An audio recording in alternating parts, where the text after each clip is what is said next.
bayar seku. Pang pang alah gazal, po amai-amai belalang kupu-kupu. Bayar duit aku yang semua kau sapu. Kambing biri-biri alah sudah datang. Bismillahirrahmanirrahim. Assalamualaikum warahmatullahi wabarakatuh. Syukur kita kehadrat Ilahi, dapat lagi kita berkumpul pada hari ini di channel YouTube Velo TV.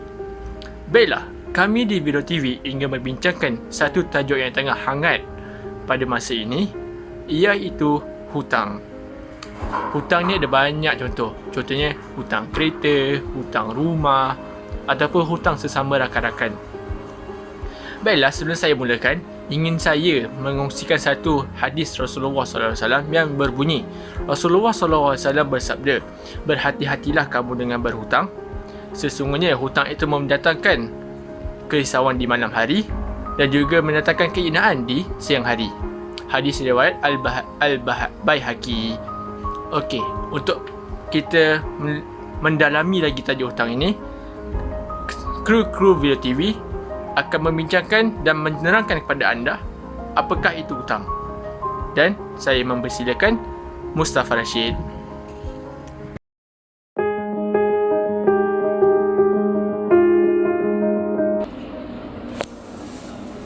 Bismillahirrahmanirrahim. Terima kasih yang tidak terhingga diucapkan kepada saudara Danish di atas kesempatan diberikan kepada saya. Tanpa membuang masa lagi, marilah kita meneruskan sesi dokumentasi kita pada hari ini. Sebelum kita mendalami satu perkara itu, alangkah indahnya jika kita mengetahui definisi atau maksud suatu perkara tersebut. Bab kata patah Melayu, tak kenal maka tak cinta. Baiklah, di sini saya akan memberitahu kepada anda apakah yang dimaksud hutang dari segi syarak ialah pemberian suatu harta sebagai bentuk kasih sayang kepada seseorang agar mendapat manfaat daripadanya, di mana satu saat peminjam tersebut harus mengembalikannya semula. Jadi, dalam setiap perkara itu pasti ada hukumnya.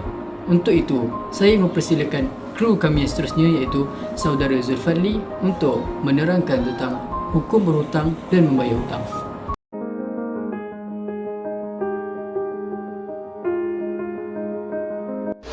Terima kasih kepada saudara Mustafa Rashid atas perkongsian itu sebentar tadi. Jadi kini, anda bersiaran secara langsung bersama saya di Kuala Terengganu. Baiklah, di sini saya akan menceritakan sedikit, tidak, tetapi banyak sebenarnya tentang hukum berhutang. Jadi di sini saya akan menjelaskan hukum berhutang. Secara umumnya, hukum berhutang adalah harus. Tetapi terdapat beberapa situasi ataupun sesetengah situasi yang menyebabkan hukum berhutang ini bertukar. Baiklah, hukum berhutang yang lain terbagi pada 3, iaitu makruh, wajib dan juga haram.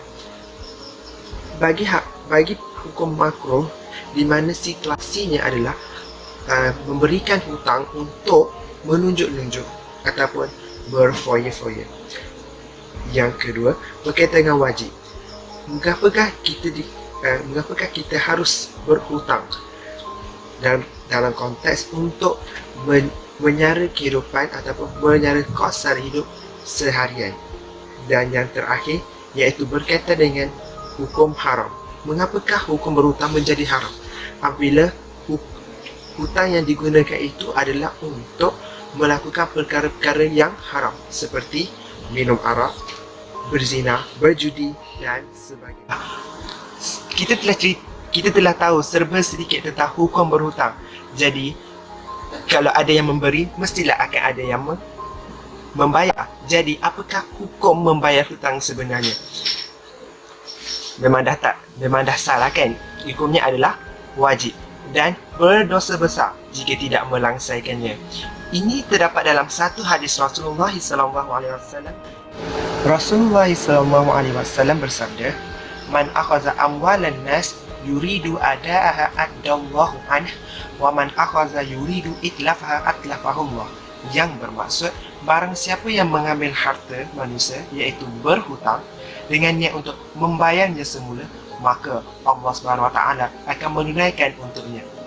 Barang siapa yang mengambil harta manusia, iaitu berhutang, dengan niat untuk menghabiskannya tanpa membayar balik, maka Allah SWT akan membinasakan dirinya. Tanpa melengahkan masa lagi, rancangan kami akan terus bersiaran dengan rakan angkatan saya lain iaitu saudara Danish untuk menerangkan kesan-kesan tidak membayar hutang.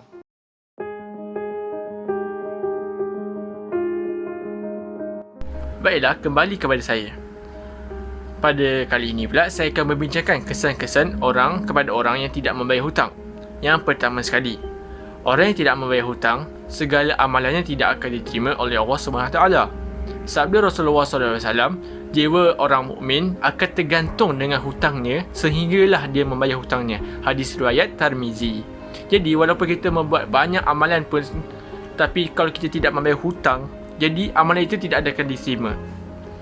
Yang kedua, dosa orang yang berhutang dan tidak membayarnya tidak akan diampunkan. Sabda Rasulullah SAW, akan diampunkan segala dosa orang yang mati syahid kecuali orang yang berhutang. Hadis riwayat Muslim. Jadi, betapa sucinya orang yang mati syahid ini, tapi tidak akan diampunkan dosanya jika beliau tidak membayar hutangnya. Dan yang ketiga, bagi orang yang mampu membayar hutangnya tapi tidak membayar pun hutangnya langsung, ia dianggap zalim. Sabda Rasulullah SAW, penundaan orang yang mampu untuk membayar hutang adalah perbuatan zalim. Hadis riwayat Al-Bukhari. Jadi kalau dah ada duit tu, bayarlah hutang Dan suka saya untuk berkongsi satu hadis yang berbunyi begini. Rasulullah SAW bersabda, sesiapa sahaja yang berhutang lalu berhajat untuk tidak membayarnya kepada orang yang dihutangnya, maka dia akan bertemu dengan Allah pada hari kiamat kelak sebagai seorang pencuri. Jadi kalau tak membayar hutang ni sama je macam pencuri. Baiklah, sesi dokumentari kita akan dilanjutkan dengan sesi soal jawab oleh soalan yang diberikan oleh penonton. Maka dengan ini saya serahkan kepada Najmi.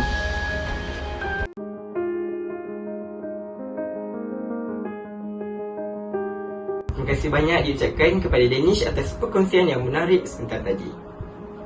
Jadi, sepanjang kami bersiaran di Vero TV, banyak persoalan yang kami terima daripada penonton di rumah melalui laman media sosial kami tentang hutang ni. Jadi, antara yang saya terpanggil nak jawab, antara yang begitu menarik hati saya adalah mereka bertanya, apakah hukum mencatat hutang? Jadi untuk menjawab soalan itu, sukalah saya untuk berkongsi satu ayat Allah SWT yang berbunyi SWT. A'udzubillahi minasyaitonirrajim. Bismillahirrahmanirrahim. Ya ayyuhallazina amanu idza tadayantum bidinin ila ajalin musamma faktubuh wal yaktub bainakum katibun bil 'adl. Maksudnya, wahai orang-orang yang beriman, apabila kamu menjalankan suatu urusan dengan hutang-hutang yang diberi tempoh hingga ke suatu masa yang tertentu, maka hendaklah kamu menulis hutang dan masa bayarannya itu, dan hendaklah seorang penulis di antara kamu menulisnya dengan adil dan benar. Maksud iza tadayantum bidinin ila ajalin musamma faktubuh, ayat tadi menjelaskan tentang hukum kita membayar hutang. Di sini ayat tu dia berbunyi perintah sebenarnya, macam Allah ni wajibkan kita untuk berhutang. Tapi sebenarnya ada sambungan ayat di bawah di mana Allah berfirman macam kalau benda tu kita rasa tak perlu untuk kita catat, maka tak record pun tak apa. Jadi disebabkan adanya sambungan ayat di bawah tu, iaitu surah Al-Baqarah ayat 282, maka terbatallah hukum di atas di mana kita wajib untuk untuk mencatat hutang tu. Okey, di sini saya nak buka minda penonton semua tentang kesan kalau kita tak catat hutang kita. Okey, yang pertama, katakanlah, okeylah, satu, penonton-penonton semua, apakah fitrah manusia? Cuba fikir, fitrah manusia. Yang pertama, kita ni sentiasa alpa. Bila kita ni sentiasa alpa, kita lupa. Bila kita lupa untuk tulis hutang, jadi kita ada kemungkinan untuk kita lupa nak bayar. So bila kita lupa nak bayar, apa akan jadi? Maybe akan berlaku perbalahan di antara si penghutang dan si pemberi hutang. Lalu berlakunya apa? Berlakunya perbalahan di kalangan kita sama yang orang hutang, orang yang bagi hutang ni. So bila berlaku perbalahan, sebenarnya itulah yang agama Islam nak elakkan. Kita tak nak adanya perbalahan. Okey, dalam cuba kita buka lagi minda kita. Kalau senario yang lain pula, dalam sudut pandangan yang lain, katakanlah si penghutang mati, meninggal dunia. Jadi bila si penghutang tu tak ada track record hutang dia, tak ada bukti bertulis, maka apa jadi? Kita pun keluarga susah nak bayar, susah nak detect siapa yang arwah berhutang. Okey, lagi satu macam kita nak elakkan was-was keluarga penghutang. Sebab tapi walau macam mana pun sebenarnya, kalau dah bila kita berhutang ni, kita beratkan ke arah kita yakin yang arwah ada hutang. Sebab yelah macam takut kesian lah arwah kan, kalau kita beratkan macam dia tak ada hutang, so takut sebenarnya dia berhutang, jadi macam jadi itulah arwah terseksa. Okey, jadi harapnya apa yang saya terangkan ni menjawablah persoalan penonton di rumah. Seterusnya saya akan sambung sesi ini dengan kawan saya iaitu saudara Mustafa untuk teruskan sesi kami. Thank you.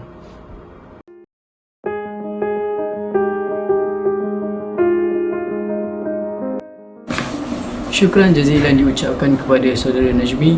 Di sini saya ada menjadikan keratan akhbar berkenaan dengan kes terbaru yang berkaitan dengan seorang pelawak terkenal yang dikenali sebagai Abang Boci yang telah meninggal dunia pada 10 Februari 2020 yang lalu. Keratan akhbar ini mengisahkan tentang ahli putih iaitu adik kepada arwah Abang Boci yang menuntut telefon bimbit abangnya untuk dijadikan siasatan jikalau ada hutang-hutang yang perlu diselesaikan melalui kontak abangnya.